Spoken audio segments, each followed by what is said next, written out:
Capítulo 12. Tengo. Como si las reglas que rigen el mundo empezaran a relajarse. Tras terminar el desayuno, Tengo se dio una ducha, se lavó el pelo y se afeitó. Después se vistió con la ropa que se había lavado y que ya estaba seca. Luego salió del ryokan, compró el periódico en el kiosco de la estación de tren y se tomó un café solo en una cafetería cercana.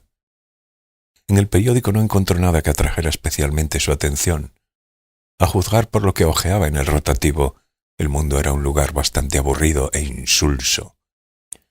Pese a que era la edición del día, le dio la impresión de estar leyendo el ejemplar de una semana atrás. Dobló el periódico y consultó su reloj de pulsera. Eran las 9:30 y a las 10 empezaba el horario de visitas en la clínica. No le costó prepararse para su regreso a Tokio. Apenas había traído equipaje. Alguna muda, artículos de aseo, unos cuantos libros y una pila de folios. Lo metió todo en el bolso bandolera de lona. Se lo colgó al hombro y, una vez pagado el ryokan, tomó el autobús que salía de delante de la estación en dirección a la clínica. Ya había comenzado el invierno. Por la mañana apenas había gente que se acercara a la costa. Él fue el único pasajero que se apeó en la parada de la clínica. En la entrada, como siempre, escribió su nombre y la hora en el registro de visitas. En recepción había una enfermera a la que ya había visto alguna vez. Con aquellos brazos y piernas tremendamente largos y delgados y una sonrisa en la boca, parecía una araña benévola de las que indican el camino en el bosque. Allí solía estar sentada Tamura, la enfermera de mediana edad con gafas. Tengo se sintió aliviado al ver que no estaba. Temía que le insinuase algo por haber acompañado la noche anterior a Kumi Adachi a su piso. Tampoco vio a Umura, la que se ponía el bolígrafo en el pelo.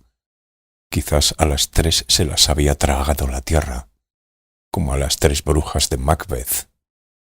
Eso, claro está, era absurdo. Kumi Adachi libraba ese día, pero las otras dos le habían dicho que trabajaban como de costumbre. Debían de estar ocupadas en otra parte. Tengo subió las escaleras hasta la habitación del padre, en la segunda planta. Llamó 2 veces con suavidad y abrió la puerta. Su padre dormía en la misma postura de siempre, el catéter del suero en el brazo y el tubito conectado a la uretra. Ningún cambio con respecto al día anterior.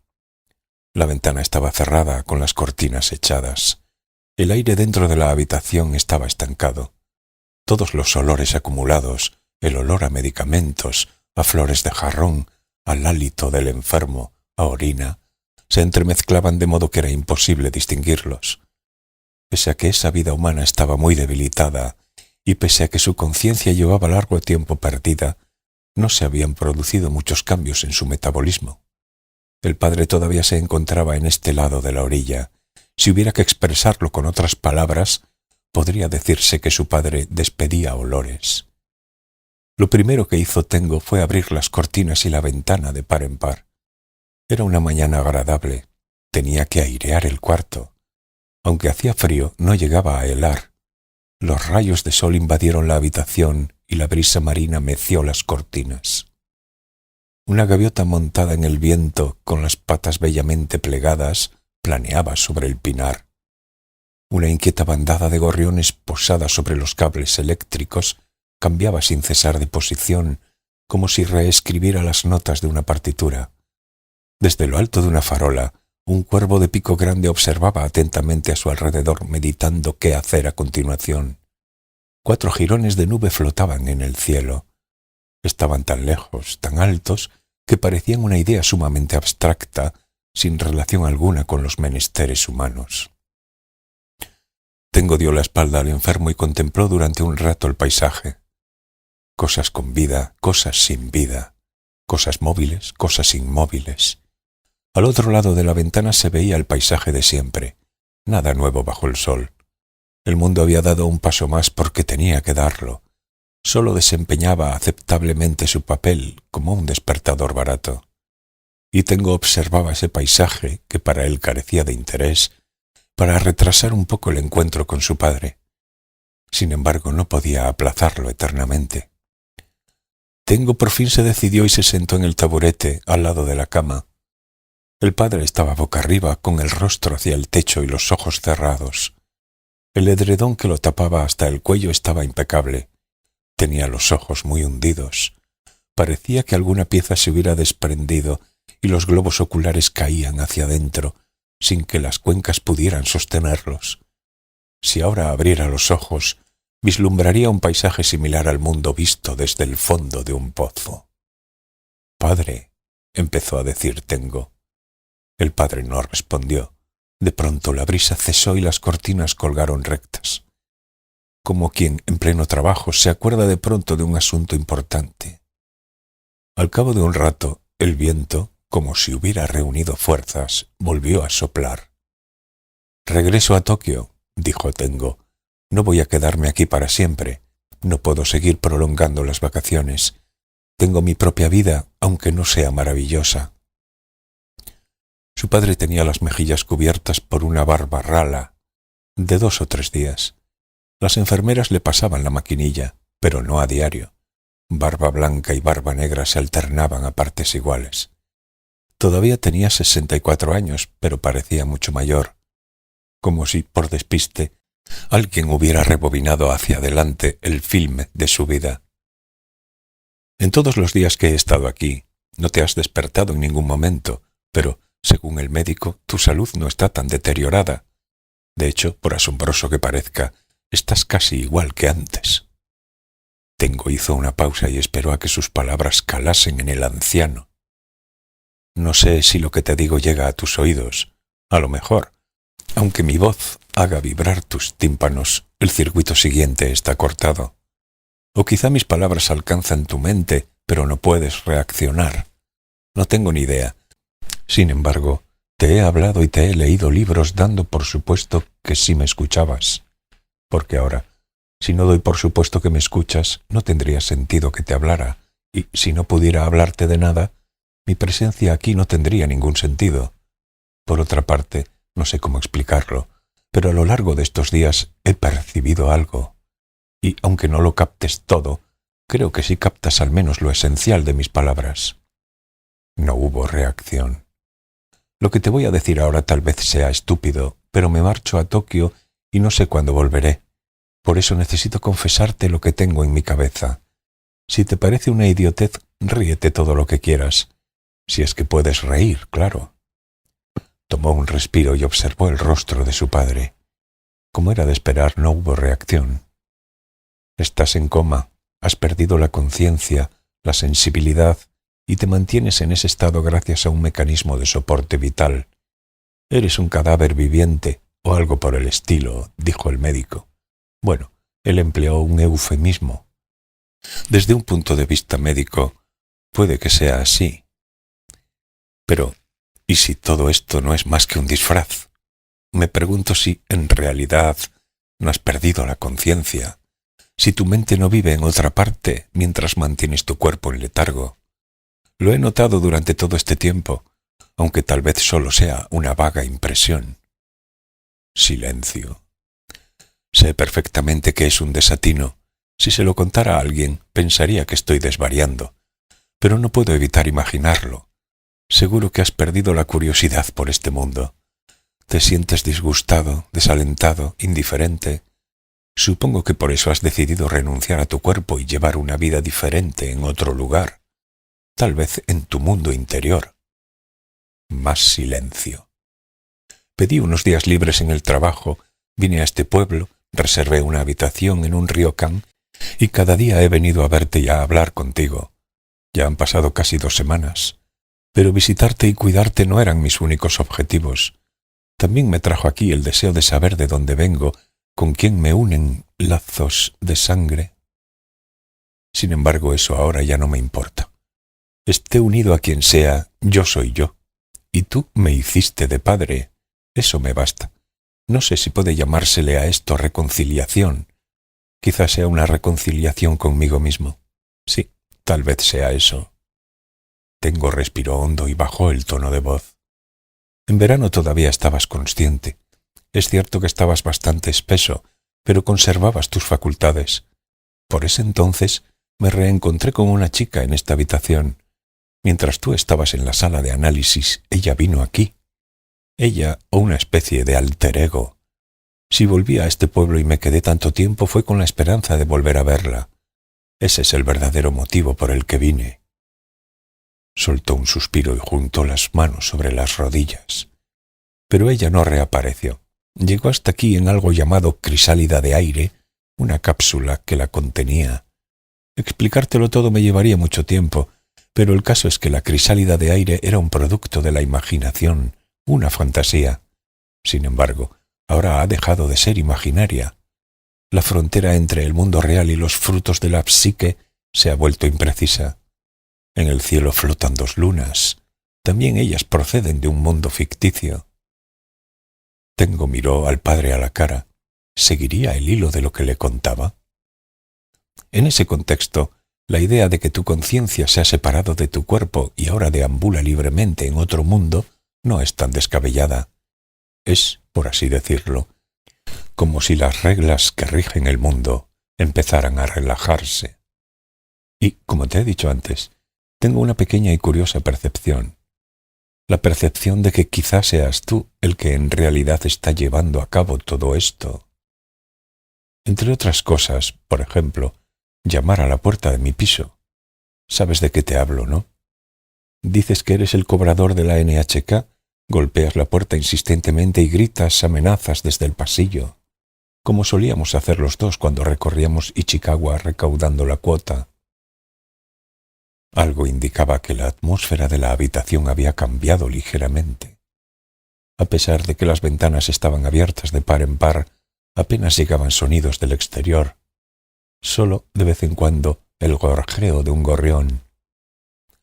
Ahora hay una chica en mi piso, en Tokio. No es mi novia ni nada parecido. Simplemente ocurrió algo y está alojándose por un tiempo en mi casa. Ella fue la que me contó por teléfono lo del cobrador de la NHK, lo que dijo e hizo en el rellano mientras aporreaba la puerta. Curiosamente, igualito que tú en otros tiempos. Las frases que ella escuchó son idénticas a las que yo recuerdo. Las expresiones que desearía borrar por completo de mi memoria. Y por eso me pregunto si en realidad ese cobrador no serás tú. ¿Me equivoco? Guardó silencio durante unos 30 segundos, pero el padre ni siquiera pestañeó. Voy a pedirte solo una cosa, que dejes de llamar a la puerta. En mi piso no hay televisión, y aquellos días en los que cubríamos juntos la ruta de la recaudación son cosa del pasado. Debería haber quedado claro. Lo hablamos delante de la profesora, ¿o no? No me acuerdo de cómo se llamaba, pero era la tutora de mi clase. Una profesora bajita y con gafas. La recuerdas, ¿verdad? Pues entonces no vuelvas a llamar a la puerta. Y no solo a la nuestra. No quiero que llames más a ninguna otra puerta. Ya no eres cobrador de la NHK y por lo tanto no puedes seguir haciendo eso y asustando a la gente. Tengo se levantó, se acercó al alféizar de la ventana y contempló el paisaje. Un anciano con jersey grueso y bastón caminaba delante del pinar de protección contra el viento. A todas luces daba un paseo. Un hombre canoso, alto y con buen porte. Pero caminaba con torpeza. Avanzaba muy lentamente, como si hubiera olvidado cómo se caminaba e intentase recordarlo. Tengo lo observó largo rato. El anciano, tomándose su tiempo, logró atravesar el jardín y desapareció tras doblar una esquina del edificio, sin que, aparentemente, hubiera recordado cómo caminar. Tengo se volvió hacia su padre. No te estoy reprochando nada. Tienes derecho a enviar a tu conciencia a donde te venga en gana. Es tu vida y tu conciencia. Habrá cosas que considerarás correctas y querrás ponerlas en práctica. Supongo que no tengo derecho a criticarte, pero ya no eres cobrador de la NHK, así que no vuelvas a hacerte pasar por uno de ellos. No conduce a ninguna parte. Se sentó en el alféizar y buscó las palabras en el aire de la exigua habitación. No sé bien cómo fue tu vida, qué alegrías, qué tristezas hubo, pero si hay algo que no pudiste satisfacer, no lo busques en la puerta de casas ajenas. Aunque sea el lugar con el que más familiarizado estás, aunque sea lo que mejor sabes hacer. Tengo contempló en silencio el rostro de su padre. No quiero que vuelvas a llamar a la puerta de nadie. Es lo único que te pido. Debo irme. He estado viniendo todos los días, hablando contigo y leyéndote, mientras tú seguías en coma. Por lo menos, en cierta medida, nos hemos reconciliado. Eso es algo que ha ocurrido de verdad, en el mundo real, y quizá no te agrade, pero será mejor que regreses a este lugar, porque este es el lugar al que tú perteneces. Cogió el bolso bandolera y se lo colgó al hombro. Me marcho. El padre permanecía inmóvil con los ojos cerrados sin decir ni una palabra, igual que siempre. Pero algo indicaba que estaba reflexionando. Tengo contuvo el aliento y prestó mucha atención. Presentía que su padre iba a abrir los ojos y se iba a mover, pero nada ocurrió. La enfermera de piernas y brazos largos como los de una araña seguía sentada en recepción. En el pecho llevaba una placa identificativa. Tamaki. Me vuelvo a Tokio, le dijo. Lamento que su padre no haya vuelto en sí durante su estancia.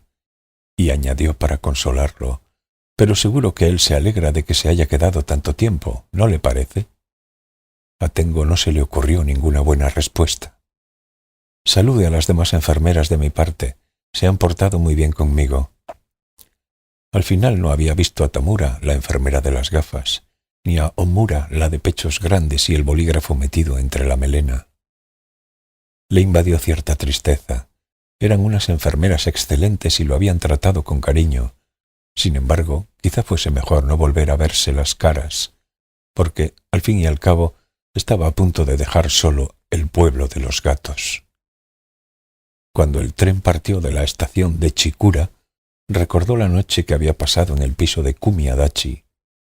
Sorprendido, cayó en la cuenta de que había sido la víspera. La llamativa lámpara Tiffany, el incómodo sofá, el programa de humor que se oía procedente del piso de al lado, el ulular del búho en el bosque, el humo del hachís, la camiseta con el smiley y el denso vello púbico apretado contra sus piernas. Apenas habían pasado unas horas, pero le parecía que había sucedido hacía muchísimo tiempo. Su sentido del tiempo estaba desajustado. El núcleo de esos recuerdos, como una balanza inestable, no había conseguido asentarse. De repente, Tengo se sintió inseguro y miró a su alrededor. ¿Es esta la verdadera realidad? ¿No me habré colado en la realidad equivocada? Le preguntó a un pasajero que estaba a su lado para asegurarse de que era el tren que se dirigía a Tateyama. Todo va bien, no te has equivocado, se dijo. En Tateyama subiría al tren expreso hacia Tokio. Estaba dejando atrás el pueblo de los gatos. Tras cambiar de tren y tomar asiento, el sueño lo invadió como si éste ya no pudiera aguantar más. Un sueño profundo, como si hubiera dado un paso en falso y cayese por un negro agujero sin fondo. Sus párpados se cerraron y al siguiente instante su conciencia se apagó. Cuando despertó, el tren ya había dejado atrás Makuhari. En el vagón no hacía demasiado calor, pero las axilas y la espalda le sudaban.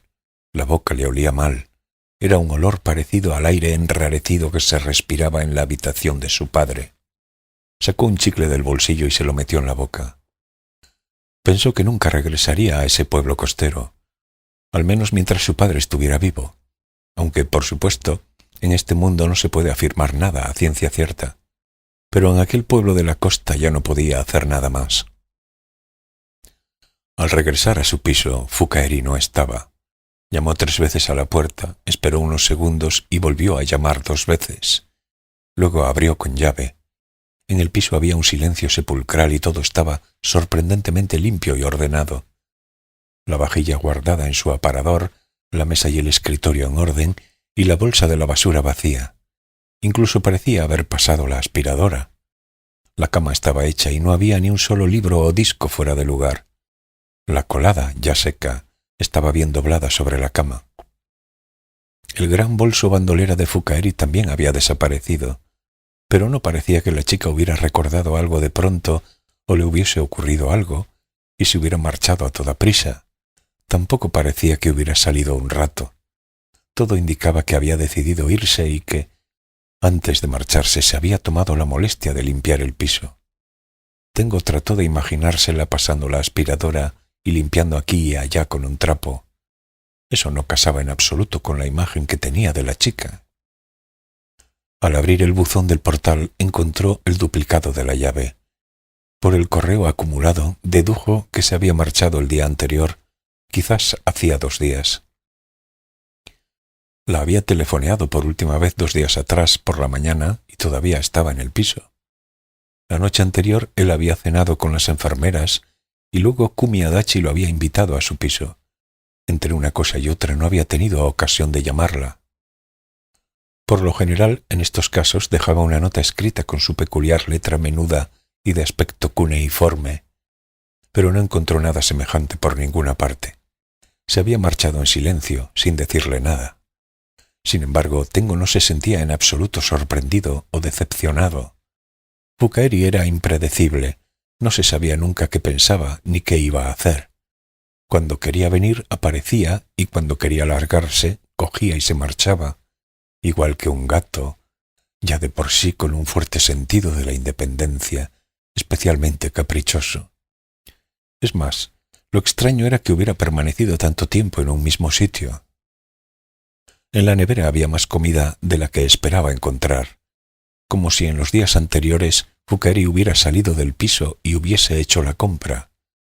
También había un montón de coliflor que, por la pinta, llevaba poco tiempo cocida. ¿Sabría ella que Tengo regresaría a Tokio en 1 o 2 días?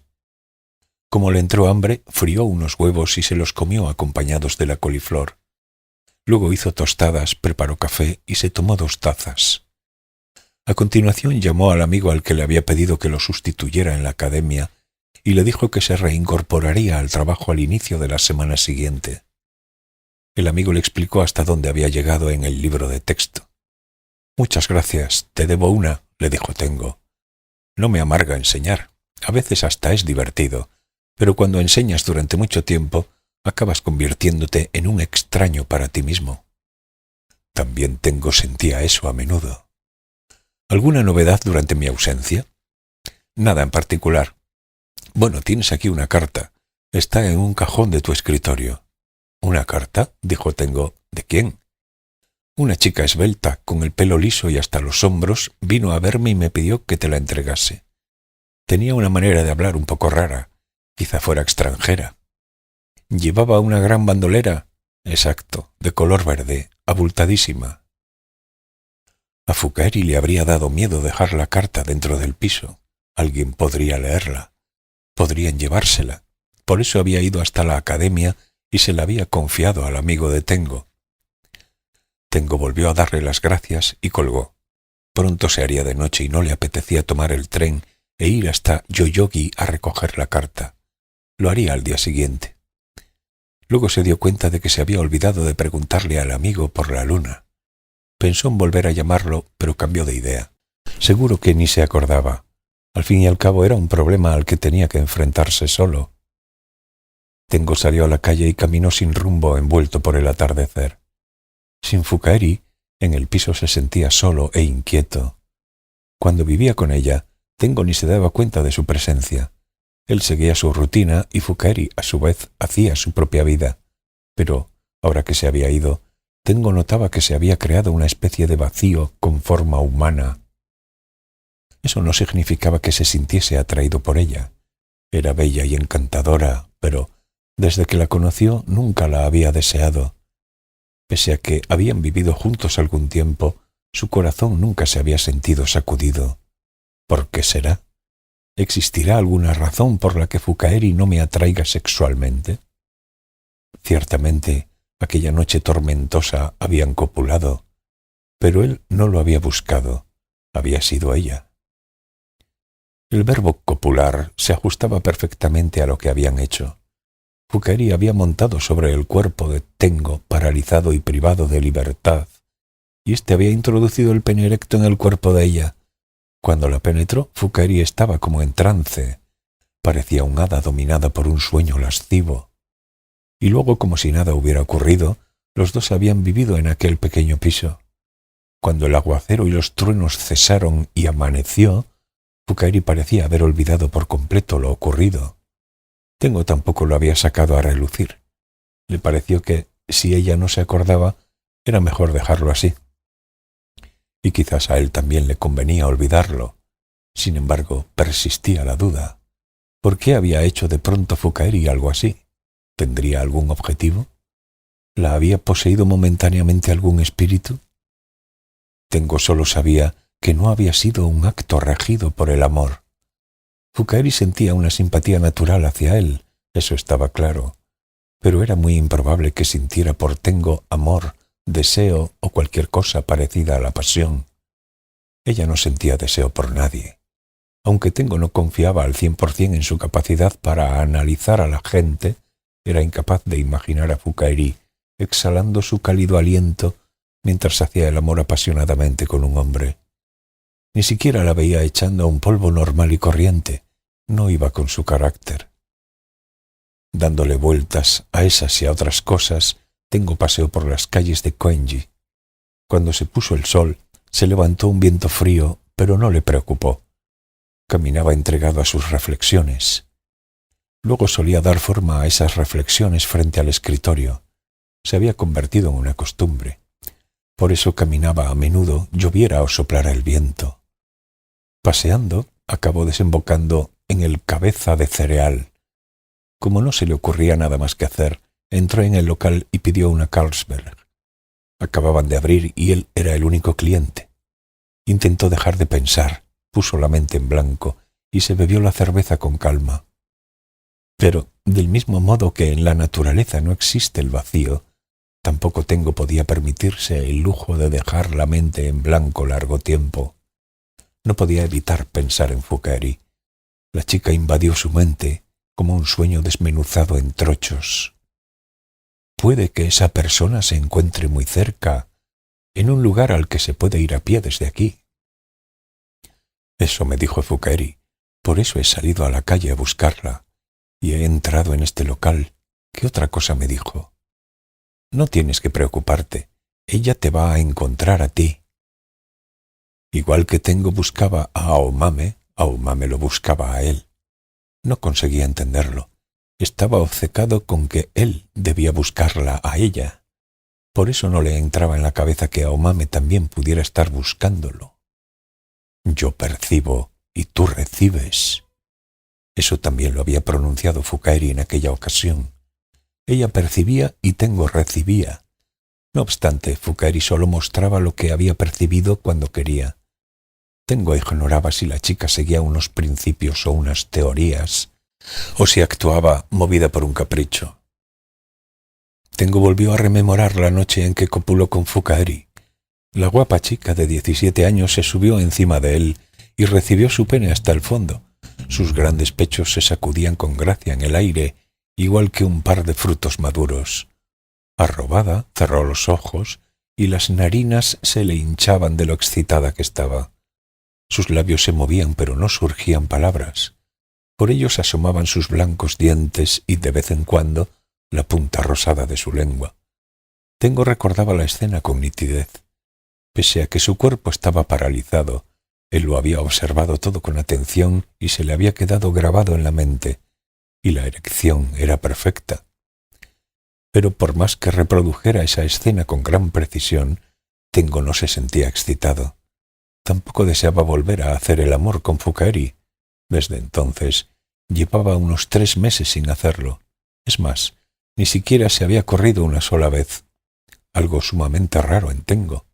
Era un hombre soltero, sano y con 30 años, y con frecuencia lo asaltaba el apetito sexual, un deseo de los que requieren saciarse de otras maneras. Sin embargo, cuando se metió en la cama con Kumi Adachi en su piso, y ella oprimió su pubis contra la pierna de él, Tengo no sintió el menor deseo. Su pene permaneció flácido en todo momento, quizá por efecto del hachís, pero le daba la impresión de que no era eso. Al copular con Tengo aquella noche tormentosa, Fukaeri se había llevado algo importante de su interior, como si hubieran vaciado el mobiliario de una casa. ¿El qué, por ejemplo? Tengo sacudió la cabeza. Terminada la cerveza, pidió un 4 Roses on the Rocks y unos frutos secos, igual que la última vez. La erección que había experimentado la noche de la tormenta había sido quizá demasiado perfecta. El pene estaba más rígido, más tieso de lo habitual. No parecía su pene. Terso y brillante, más que un pene de verdad, parecía el símbolo de un concepto. Y la eyaculación ulterior había sido enérgica, viril, el esperma abundante y denso. Seguro que había alcanzado el fondo del útero, o incluso más allá. La verdad es que había sido una eyaculación impecable. Pero las cosas demasiado perfectas tienen su contrapartida. Es ley de vida. ¿Qué clase de erecciones he experimentado desde entonces? No lo recuerdo. Quizá no se había empalmado ni una sola vez. Dado que no se acordaba si había tenido alguna erección, debió de ser de segunda categoría.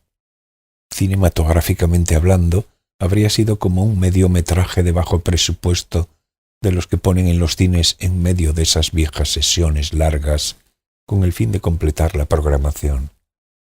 No debían de haber sido erecciones relevantes. No lo creía. ¿Y si tuviera que pasar el resto de mis días con erecciones de segunda categoría o incluso sin erecciones? Se preguntó. Sin duda sería una vida triste como un ocaso prolongado. Pero, bien pensado, a lo mejor era inevitable. Al menos había tenido una erección y una eyaculación perfectas en su vida. Como el guionista de Lo que el viento se llevó, tendría que contentarse con haber conseguido algo grande en una ocasión. Cuando se terminó el Four Roses on the Rocks, pagó la cuenta y siguió caminando sin rumbo fijo. El viento había arreciado y hacía aún más frío. He de encontrar a Omame antes de que las reglas del mundo se relajen del todo y gran parte de la lógica desaparezca. Su único deseo en ese momento era volver a verla. Si no consigo encontrarla, ¿qué valor tendrá mi vida? Ella había estado en algún lugar cerca de allí, en el barrio de Quenji, en septiembre. Si tenía suerte, seguiría en el mismo sitio. Aunque nada lo corroboraba, pero solo podía aferrarse a esa posibilidad.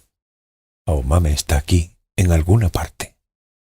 Y ella también lo buscaba a él, como dos trozos de una moneda partida, cada uno en busca de la otra mitad. Miró al cielo, pero la luna no se veía. Debo ir a algún sitio desde el que se divise, pensó.